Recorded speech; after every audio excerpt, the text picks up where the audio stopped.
SAS in their last set of results were very clear that the management was absolutely committed to the SAS forward plan, which requires them to restructure and take a lot of cost out.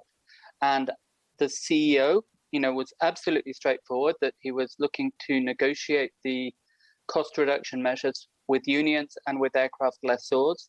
And he said there and then that if he was not able to negotiate these cost reductions with the stakeholders, that he would look to do it through the courts. And, he's obviously going down that road with the support of the board to try and drive the cost restructuring, through a bankruptcy court.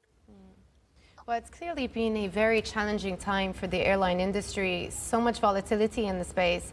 I just wonder whether or not you think there will be others who will follow in the suit of SAS and go down a similar path of filing for bankruptcy or Chapter 11.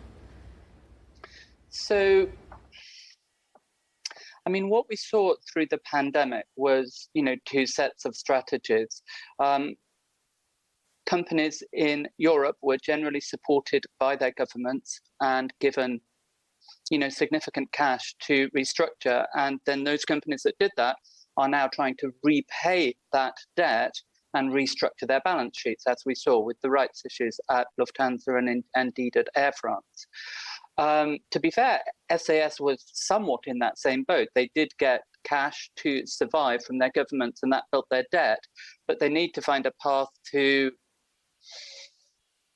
get rid of the debt and replace it with equity. And in order to do that, they need to have a viable equity story to sell to investors, and that needs lower costs. And they were not able to negotiate it, so they're going down the bankruptcy filing road. Elsewhere in the world, for example, in Latin America, the governments did not bail out their airlines generally, and they went straight to bankruptcy restructuring in the course of the pandemic, rewrote their lease contracts, rewrote their labor contracts, and they're on the road.